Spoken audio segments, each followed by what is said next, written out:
A, a very good morning to all of you. I hope you all are doing well. So, today we are going to begin with the next chapter, that is chapter 9. The name of our chapter is PO. A biography is the story of a person life written by someone else. An autobiography is the person of story of the person life written by the person herself. Biography means कि biography क्या होता है, जो हमारी ज़िंदगी के बारे में किसी और ने लिखा हो. ऑटोबायोग्राफी क्या होता है, जो हम अपनी खुद इंट्रोडक्शन दें. राइट. अब ये बुक्स है. अब आपने देखना है कि ये बायोग्राफिकल है या ऑटोबायोग्राफिकल है. Even you can search from the net also. This is your homework. Right. So, read about Pio, a person who loved and cared for the author ever since he was a baby. The other shares some heart-warming stories of the many things Pio did for him. But who is Pio? अब question ये है कि PO है कौन है. कहता एक person है जो बहुत ज़्यादा केयरिंग है, लविंग है. राइट. और वो बहुत छोटा था जब उसको ऐसे बायोग्राफिकल चीज़ें पसंद थी. The author share some heart warming, कुछ इमोशनल्स उसने चीज़ें यहाँ पे डिस्कस किया है.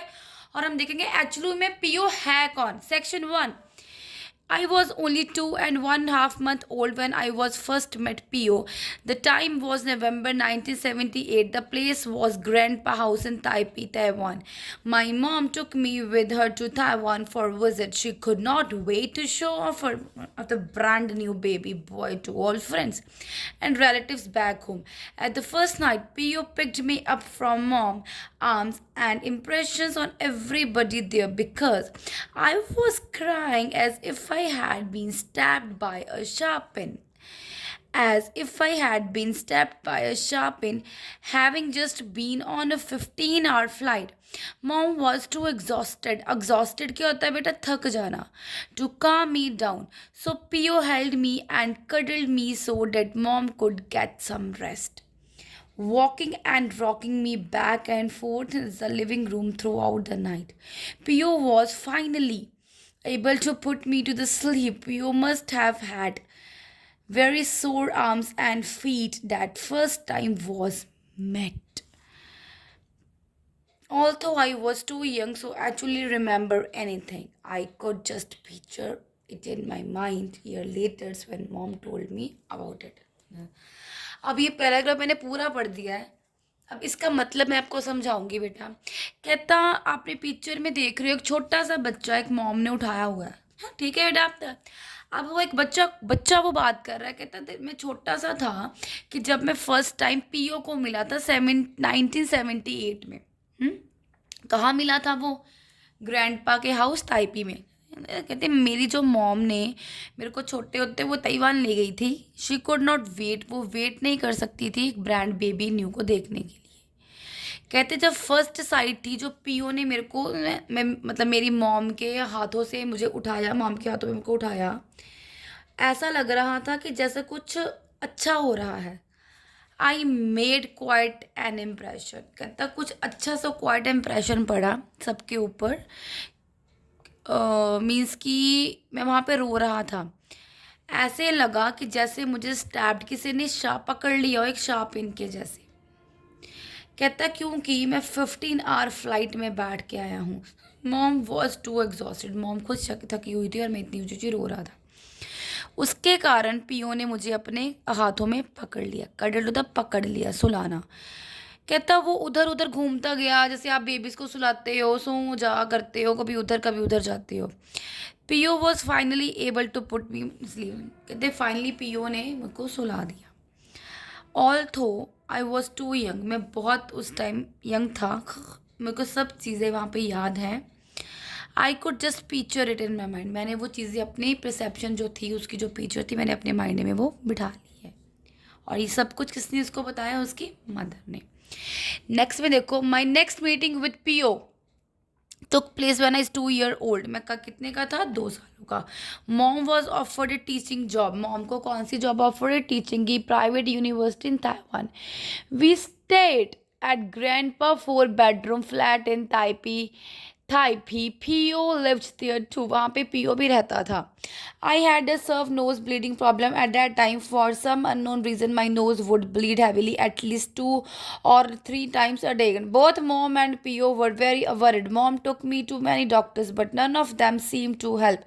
Pio asked around among friends and found out about an experienced Chinese herbal doctor. अब वो कहता जो पीओ था और मैं था, कहता हमें मतलब जो पीओ और मेरी मॉम थी, कहते उसको इतनी टेंशन हो गई थी ना कि मेरे को एक प्रॉब्लम थी, सर्व सर्व कहता हेयर वेरी बैड, ठीक है. कहता उसको नोज ब्लीडिंग की प्रॉब्लम थी, स्वेयर प्रॉब्लम थी. और कहता एक बार मेरी इतनी हैविली ब्लीडिंग हो गई, वो डर गए. फिर उन्होंने किससे कंसल्ट किया, एक हर्बल डॉक्टर से. हर्बल डॉक्टर होता है जिसको प्रैक्टिस हो मेडिसिन की, आयुर्वेदिक मेडिसिन की प्रैक्टिस हो, तो उन्होंने वहाँ पे उसको कंसल्ट किया. Pulse from both wrist he wrong long prescription in Chinese correct. कहता उसने मेरी पल्स पकड़ी और उसने प्रिस्क्रिप्शन देनी शुरू कर दी. प्रिस्क्रिप्शन क्या होता है, पेपर होता है एक जहाँ पे डॉक्टर मेडिसिन लिखती है. Mom told me that there were at least 20 herbs included in the prescription. मम्मी कहते हैं ये पेज देख के मुझे लग रहा है इस पर 20 से ज़्यादा जो चीज़ें लिखी हैं डॉक्टर ने, but that was nothing compare to. कहता है कंपेयर टू मतलब ये ईजी नहीं है कंपेयर करना. What we had to do, अब हम क्या करें विद द प्रिस्क्रिप्शन आफ्टरवर्ड्स, इसके बाद हम क्या कर सकते हैं. Mom brought home a huge bag of herbs. मम्मा क्या लेके आई, ह्यूज बैग हर्ब्स का which had been carefully measured and mixed and separately packed and sealed in the herb store. As at least common sense है, आप जाते हो बाजार में या मार्केट में, सॉरी मार्केट में जाते हो, वहाँ पे मेडिसिन लेते हो, कुछ भी लेते हो, तो it was already packed right in the bottle. So ऐसे ही पैक था. To get up at 4 o'clock in the morning में वहाँ पे उठा एंड स्टार्ट सिमरिंग. सिमरिंग क्या होता है, simmering cooking on a low flame. पानी गप सिम सिम सिम सिम कर रहा है, पिक्चर में देखो. On the pack of herbs for 4 hours every day. पीता था मैं. रिचुअल ऑफ मॉम, रिचुअल क्या होता है, something that has to be done every day. जैसे रिचुअल्स होते हैं, हमने ऐसा करना ही करना उठ के. It was very important that the heat and the amount of water be just right at all times so that the medicine would work properly. Every time कहता उतना हम सिमर करते थे जो मेरे को वहाँ पे अच्छा लगे. Mom had a busy schedule. Mom का बहुत बिजी स्केड्यूल था एट द यूनिवर्सिटी में. Po offer to do it all alone. Po को अकेले ही सब कुछ करना पड़ता था. So that mom too could concentrate on the teaching. Po सब कुछ खुद करता था ताकि जो मॉम है मेरी वो अपने काम में खुद कंसनट्रेट हो सके. तो आई होप आपको चैप्टर समझ आ गया होगा कि इसका मतलब है कि जो एक पीओ बंदा था, जो पीओ था वो मतलब एक आप अब देखोगे एंड में वो है कौन है, actually he was a man right. तो वो कहता कि इतनी केयर करता है. जब फर्स्ट टाइम उसने मेरे को अपने आर्म्स में उठाया तो आई फील वेरी गुड. मुझे ऐसा लगता किसने पकड़ लिया है मुझे. फिर कहता वो इतना वरी होता था मेरे लिए कि मेरे नोज़ में ब्लीडिंग आने लग जाती थी, तो वो वरिड हो जाता था मॉम और पीओ.